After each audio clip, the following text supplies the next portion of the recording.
Welcome everyone to the Creators Cafe. My name is Sam Clayton, and I'm here with the very talented Harry Stott, developer of I Don't Think the Sun is Real. And to welcome you into the cafe, what is your go-to coffee order? Well, this depends on the time of year, right? We're kind of recording this in sort of summer, even though it's kind of raining out. I've got here, am I ordering it from the cafe, or am I allowed to have my drink yet? You can have two drinks. You can have a real drink and a digital drink as well. Okay. I've got my real drink, which is an ice latte. Oh, pretty nice. It's in a Moomin. Oh, a Moomin cup. That's brilliant. Yeah. Which is because there's a Moomin cafe around it, so... I made this myself though. It's an iced latte. I don't really think you need to go much more complicated than that for me. So we're now going to go onto the menu. So for anyone who hasn't played it, tell us a little bit about I Don't Think the Sun is Real. What's in the game, and where did the original idea come from? Well, I Don't Think the Sun is Real is it's a first-person shooter, and it has a very short day-night cycle. So it has a 2-minute day-night cycle. And once it gets to night, it becomes a horror game. So everything kind of around little animals you find, they all turn into monsters once it gets to night. And so it kind of becomes about hunting down things before they become monsters at night. So the gameplay loop is kind of daytime, you hunt down stuff.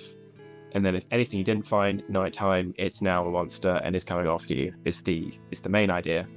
What was the inspiration? Yes, yeah.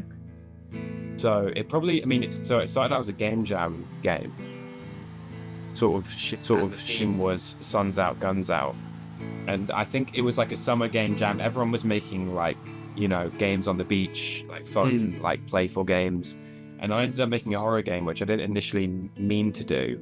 But I had this idea of, I wanted it so that if it was Suns Out, Guns Out, you can only shoot during the day and you can't shoot at night. Yeah. And that kind of just, from that, it just became horror. Like, I didn't intend to make a horror game when I started. And I wanted to really make a PSX style game, because I've been inspired a lot by games like Mouthwashing that had recently come out. Yeah. I don't know if you've played that. I don't know. You haven't? It's a really good PSX horror that came out recently. I think it's one of the games that really sparked that as kind of a... What would you say it is a revival in a way of like the new nostalgia in terms I feel like a lot of games, like obviously both of us are working on retro inspired games, and I think that's sort of like the charm of nostalgia is what people are interested in. And also it's just I love delving into that sort of art style. It's just so much fun to get into it.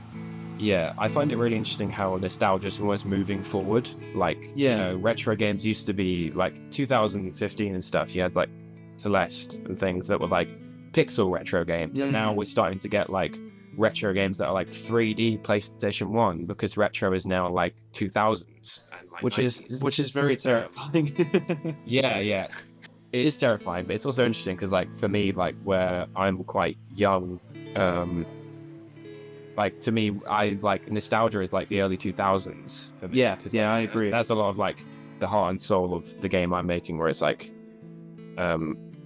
it almost it's kind of I think I was thinking a lot about inspiration, like specific inspiration I find often was more games I played quite recently, like quite directly. But of these other PSX style games that are coming about. But then the actual like kind of heart of the nostalgia does come from like my childhood still, even though direct inspirations are from stuff I did like played more recently.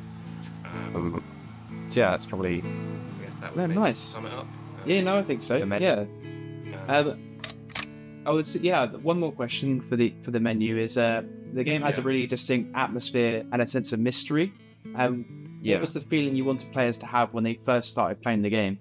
I think with the kind of color palette and stuff, the way that it's not really real color, like even during the day, because I think I wanted to create a sense of like something wasn't quite right. And so using the color palette that isn't quite real, like they're like kind of shifted. They're almost real colors. They're like sort of shifted from like the hues kind of moved. Because you've got that sort of vaporwave sort of... that actually wasn't intentional. Actually, I wasn't thinking about vaporwave, but when whenever I share it, people say like, "Oh, it's like a vaporwave." It's Yeah, a vaporwave game, and I'm like, "Oh, okay, sure. I guess I'll start saying that now." yeah. But I didn't initially intend it. In your opinion, what makes a good horror game? Is it the story, the atmosphere, the uncertainty, or something else? A good horror game. Mm. I think sound is really important. Although, if it can't just be sound, like you have to have. I think there's a reason that often horror games involve darkness in some way. I think it's quite hard to make something horror that isn't dark. Like there's movies like Midsummer that do it really well, where the whole thing is daytime, pretty much. So it doesn't have to be dark, for sure. But darkness has I think there's a certain mystery in, like the sense of uncertainty. Yeah, I think I think not knowing is quite scary. Like if you heard something moving around your house, that's quite scary. But then if you saw that it was just like the person you live with, just being a bit weird, or like the person you live with, or like or a mouse or something. Yeah. And you're like, well, that's a lot less scary because I know exactly what a mouse is. Like if it was like you heard something moving around, you just couldn't figure out what it was, then that's kind of scary, right? Because I think there's a certain amount of scariness in not knowing. No, exactly. That's probably where the darkness comes from as well, because in the dark there's a lot less information about your surroundings. I mean, I've kind of taken the approach of that as it gets to night, it does get very, very dark. And there's certain things that are kind of some of the enemies have like slight lightened effect on them, so you can sort of see where they are. Yeah. At the same time, it's a lot of kind of just shadows moving towards you, and you're not really sure. What's the interesting thing about like gameplay wise for I don't think the sun is real, is the flashlight in the night is sort of like your only way to survive or trying to escape these sort of monsters. Yeah, so I had to add that as well. The flashlight thing was quite interesting because originally it was just if you didn't shoot everything during the day, you're kind of screwed. You didn't have any way to. I think I had a laser point. My original idea was a laser pointer because there's cat enemies, and I was thinking, you can like fire the laser pointer around, and then the cat enemies will go to the end of the laser, which is still in the game, but it wasn't overly useful because, firstly, like people didn't really understand that very easily. Yeah. People would think it was like a weapon. You had to shoot it at the enemies, and secondly, it just like I don't know, wasn't really like quite the thing. So I had Torch, which is much more useful because it turns the monsters back to their day version. Yeah, exactly.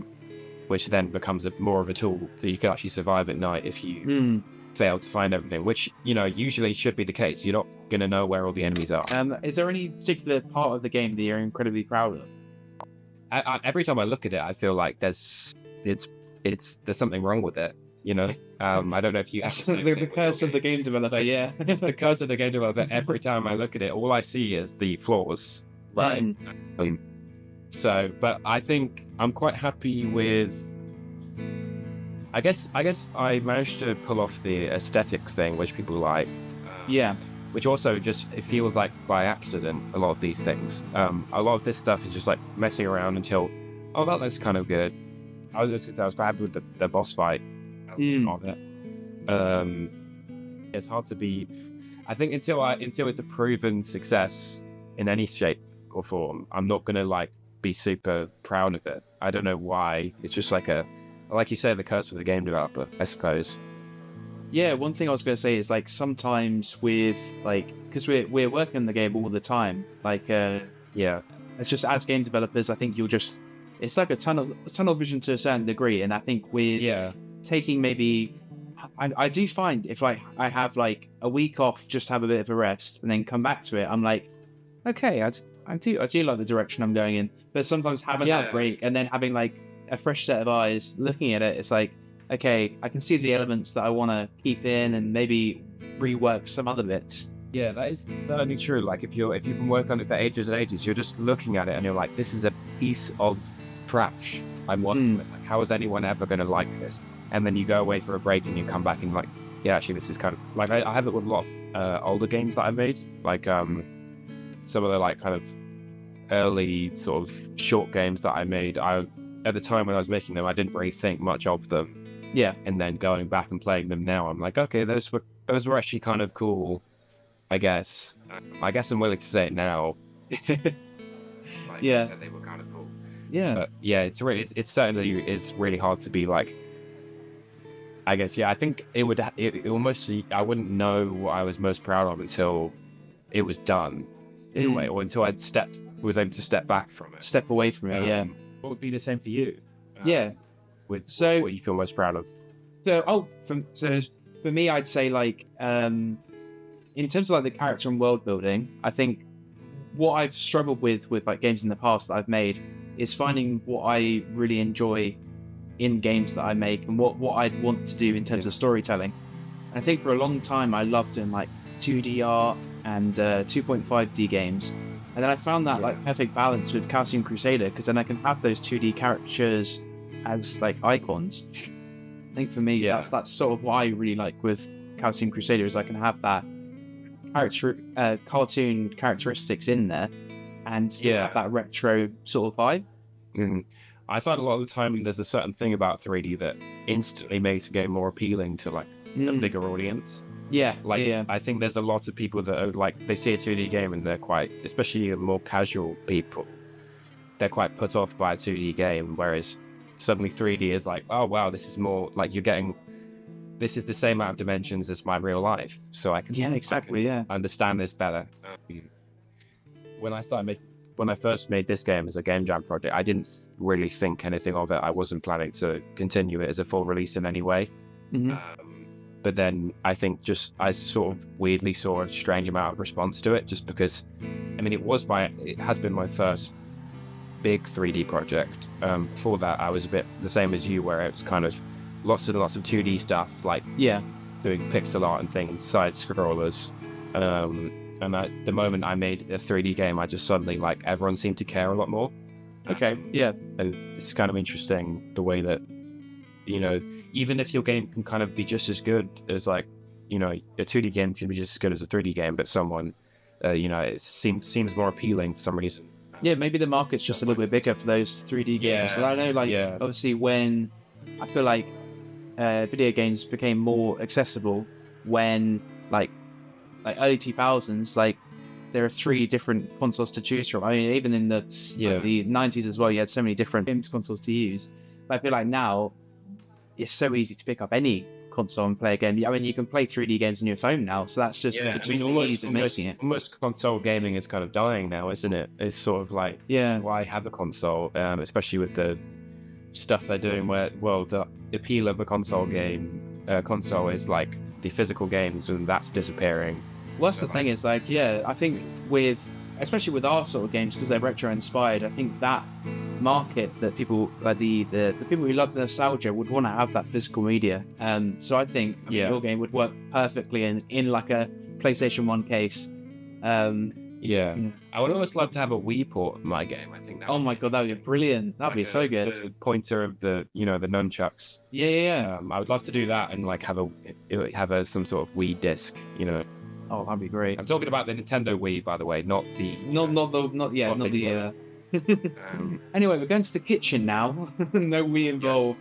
No Wii in the kitchen. No Wii in the kitchen. No Wii in the kitchen. Otherwise, we will have rats and stuff. I'm gonna take a sip of my. Is this my virtual coffee, by the way? That's your real coffee. But I can do. So with your coffee at the start, that definitely was your. That's an iced latte as well. You haven't double iced latte. Yeah. That's a nice good. And if it was like winter, I wouldn't have ice, obviously. Like okay, a latte probably. Well, we'll have you back on in the winter. We'll change it up. I can completely change my personality. Okay, so talking of ingredients, every good recipe has a secret ingredient. What do you think the secret ingredient to I Don't Think the Sun Is Real is? Like Mr. Krabs' secret formula. I need to know everyone's secret formula. You're basically plankton. I'm plankton right now. I don't know. That's a good question. Again, it's hard to be able to tell that as the developer at the time. I think the visuals certainly seem to draw people in. taking your game to like expos and stuff is a bit of a ingredient, because with my game, I thought when I first took it to expos, it was like people would die immediately and they'd get up and walk away.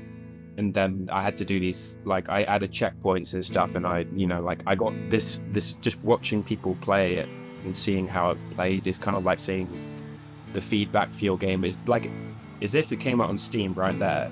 You kind of get a glimpse as to what the reviews would say. They would say, like, if you talk to people, what they're saying is basically what the reviews some feedback, if you release it now. And so you get to it's kind of like a cheat, and you get to like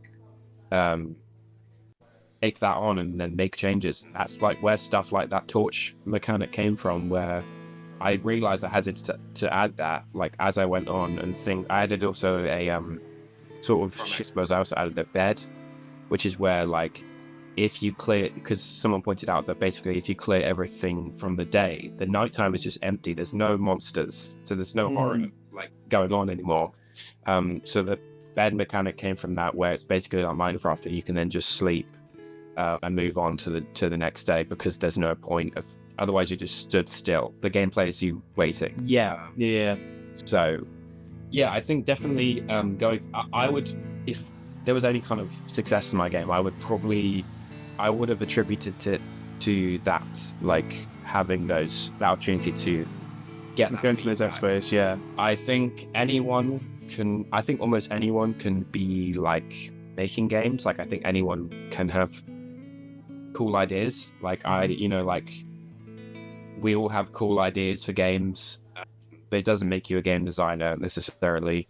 What makes you a game designer is knowing how to, I think, shape those ideas into something that actually works. And I think feedback is a very key secret ingredient, I would say. Maybe that is the fundamental one, and maybe on top of that, just some sort of visual. The visuals I've got is kind of I see that as kind of drawing people in, because people find that eye-catching, and then when they play it, the game has to be good. You know, you can be enticed by the visuals, and then you play it and the game's terrible, then the game's still terrible. Like, you just got people to take interest and then drop it because it was no fun after that. Because I think I would say those are probably the two, key ingredients, kind of art and design.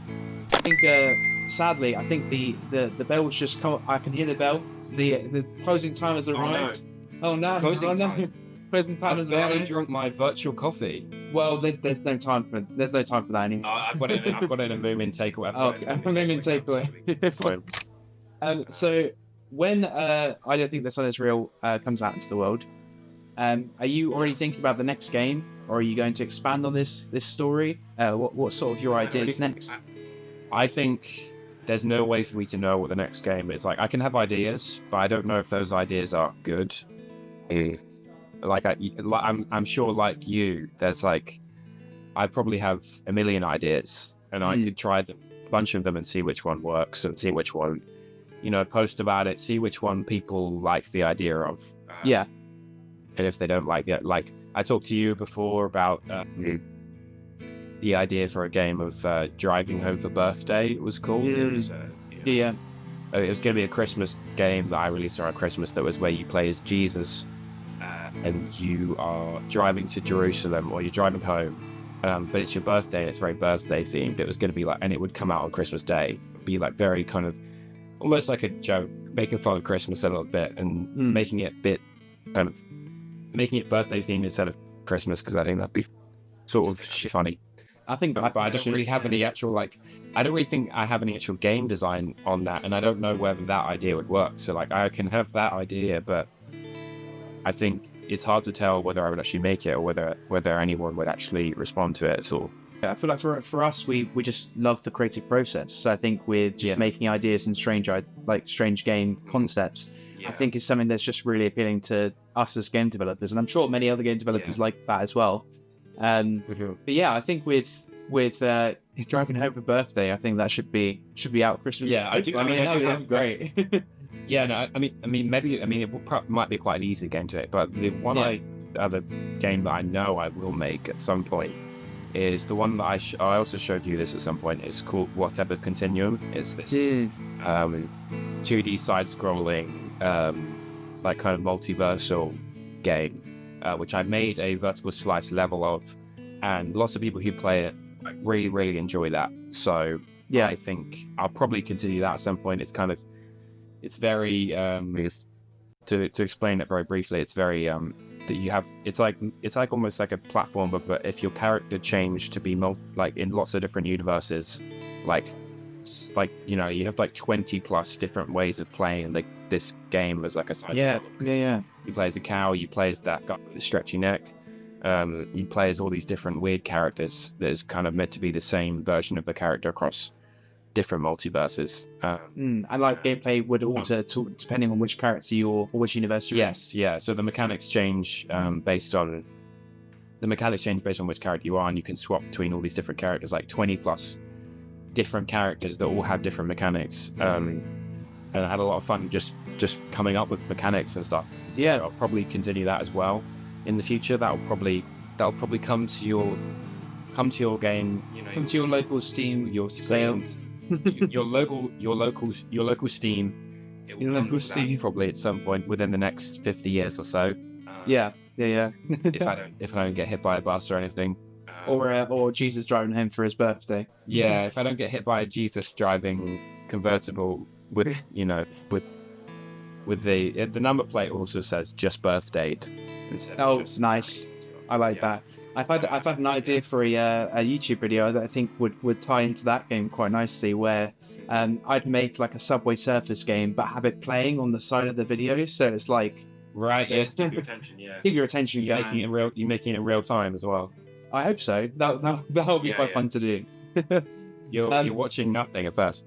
Yeah, you're watching absolutely nothing, and then it just slowly goes up. Are we about to get kicked out of this cafe? Oh, well, to be fair, the barista's looking at me. He's tapping his watch. I know. Yeah. But finally, before we close the cafe for today, what advice would you give to someone watching who has an idea for a game, but maybe they don't know how they'd go about creating it, or maybe they're just starting their game development journey? I think just make it. I think make the idea, like just make it a prototype first if you don't have a prototype. Share the prototype with people, get feedback. Like I think, as I said before, like I think feedback is the number one ingredient of like any game success, because you literally can't tell, like you can't for yourself, like as an individual developer, you can never make a game good on your own without any external kind of feedback going on. Yeah, there has to be something, because you're making it for the players, you're not making it for yourself.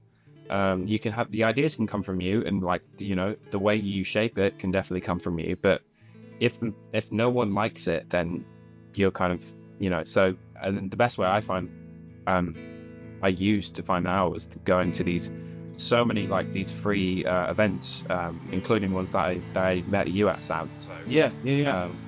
And a lot of them were just like free. What I would say to do is like build the game as and also do it as with time limit. Like a game jam really helps as a space to get a game started.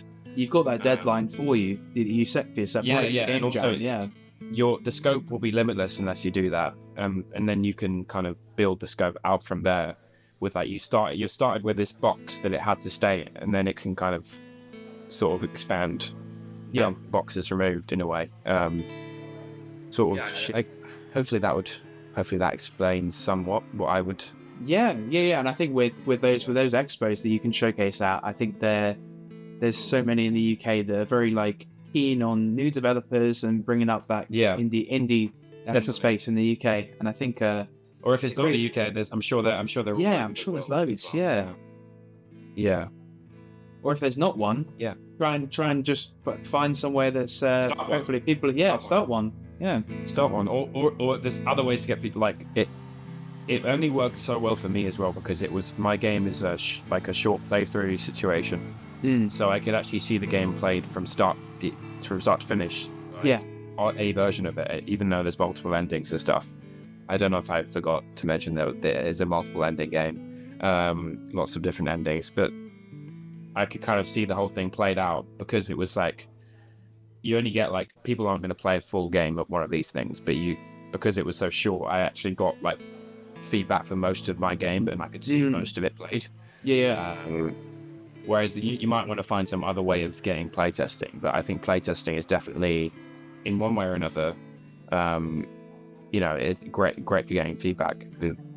Another thing about those events as well is I think they're not just good for feedback, but also like, I think what we were saying earlier about you kind of losing sight about what's good about your game. You go to one of those events and everyone reminds you in a way of that why you're making it. They tell you exactly what they like about it, and you remind yourself that it's like there's people out there that want to play this when it comes out, and it helps with motivation. I think there's been a lot of times when I've struggled with like motivation on my game, and then I go to one of those events and it really helps. So boost you up, because if I'm just left on my own, I'm gonna like tell myself it's terrible.